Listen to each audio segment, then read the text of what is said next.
Hey everybody, Russ W. Oker, Go Hills TV, powered by JBS, bringing more to the table. Time for our Fairway Meat and Grocery postgame.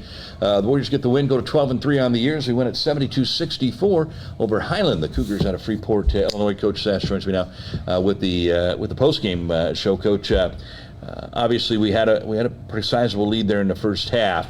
The game got close, but you know, Highland hasn't played since the 16th of December as well.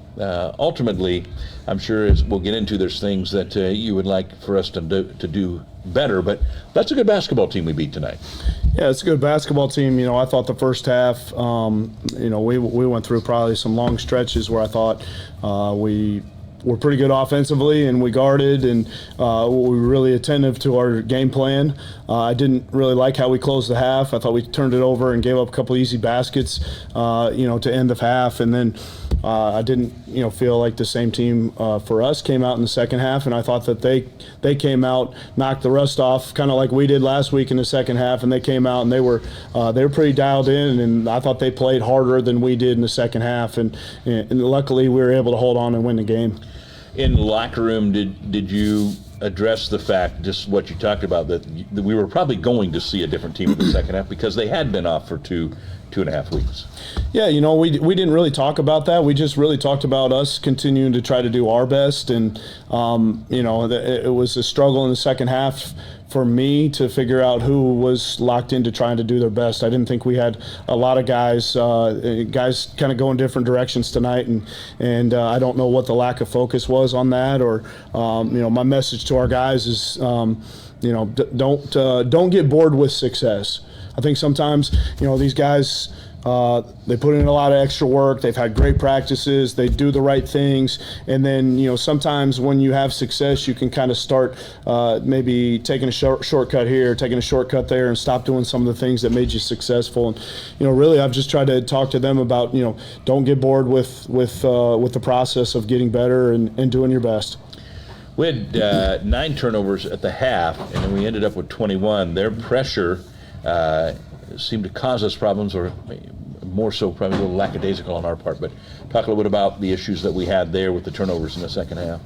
Yeah, you know, I thought they started to press us, and, you know, I thought we were casual with the ball. I thought we threw like some one-handed bounce passes. We didn't.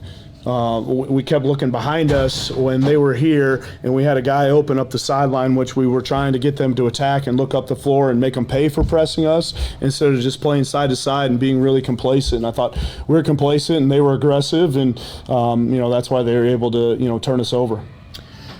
Free throw wise at the end, Will Casey, who obviously has had his struggles, he hit a couple for you there. Yep.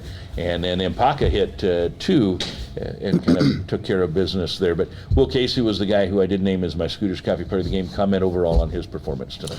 Yeah, I thought Will did some good things. You know, he stepped up and took his time and, you know, knocked those 2 free throws in.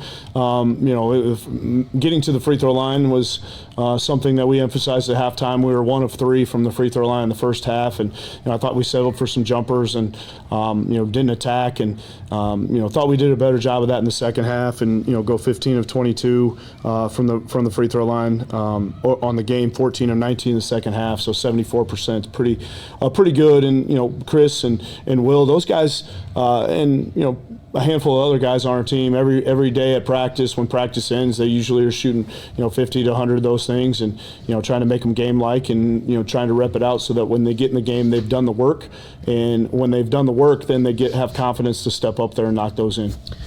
First half, we dominated on the glass. I think it was 24-14 in the first half. They actually out-rebounded us by 4 in the second half. Did they make adjustments, or was that just, again, maybe not the same effort on our part? Yeah, I think it's a mentality, honestly. You know, we talked about it specifically in the pregame. I thought last week against Cloud, it was very close in the first half, and then we dominated them in the second half on the glass. We talked about dominating on both in both halves tonight, and, you know, we did a pretty good job in the first half, and then the second half it was just our mentality in all phases was not where it needed to be.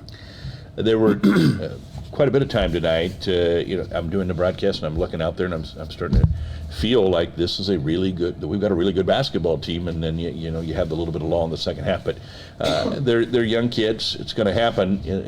Do you feel, as I feel, that this has the potential to be a really, really good basketball team if we can put it all together here in the back half of the season. Yeah, I think it is. It has a chance to be a good basketball team. We talk all the time about good to great. Like, here's some things that we do, and here's some things that we do maybe inconsistently. And as we grow in our consistency, if we grow in our maturity and our understanding of having to do these things all the time, we can take this team from good to great. And, we talked about it in the pregame. Like, we wanted to see growth. We wanted to see growth in our togetherness and our connectivity, just as a unit. And I thought we took steps back, honestly, in that tonight, where I feel like we've been on an upward trajectory. But the message in the locker room after the game is, we got another game on Tuesday now, and we go on the road. We've had a handful of, games at home. It's been really nice to play in the Hellyer Center with great crowds, and we appreciate the fans that have come out and support us. And but now we got to take the show on the road here and go play a really good Sauk Valley team that if we don't play two halves on Tuesday night, we will not win the game. And I talked to them tonight about, immature teams and mature teams, and I think a mature team can look themselves in the mirror today and tomorrow and realize that we weren't our best, and evaluate myself. Each of us evaluate ourselves, like, how can we be better to get back on track? And sometimes immature teams have to lose a game before they can do that and refocus. And I would like to hope that we have grown in our maturity and that we don't need to lose a game to be able to refocus ourselves. When you look at Sauk Valley, I mean, they had Vincennes here. Let that get away. I don't think it would have gotten away from it at home. It is not easy to win in Sauk Valley. Before you got in here, we talked about a little bit about some of the places we've been, just in general. And to me, it just seems like Sauk Valley it's a difficult place to play, and they always have a good enough basketball team. Every year they beat somebody that a high-level basketball team. So obviously we're going to have our hands full Tuesday night. Yeah, I've never been over there, so this would be my first time going to Sauk. They are a good basketball team. I saw them play. They played 3 times here in our own gym, and played against high-level opponents. They're not scared to play anybody, kind of like us. They've been battle tested a little bit with, they played South Plains, they played CSI, and they played Vincennes. And played them all close. And like you said, they had Vincennes, and could have easily won the game and just didn't quite finish it off. But they're going to be confident, and they're going to be fired up to play us on their home court, and we're going to have to have some good preparation the next 2 days, and be focused when we go over there to come out with a win. All right, Coach, we do pick up the win, 72-64. Go to 12-3 on the year. Obviously just our second game back from the break, and now you get into the heart of the season, and this thing seems like we'll blink now, and we'll be into the postseason. The back half of the schedule has a lot of challenging teams on there. This isn't going to be certainly an easy task by any stretch, but we got the win tonight. Great job on that, and we look forward to seeing you over in Dixon, Illinois on Tuesday. Yep, we'll see you there. That's going to do it for us. The Warriors win at 72-64, get the Ottumwa Job Corps Warrior win. Will Casey is our Scooters Coffee Player of the Game. This has been our Fairway Postgame Show on Go Hills TV, powered by JBS. Go Warriors!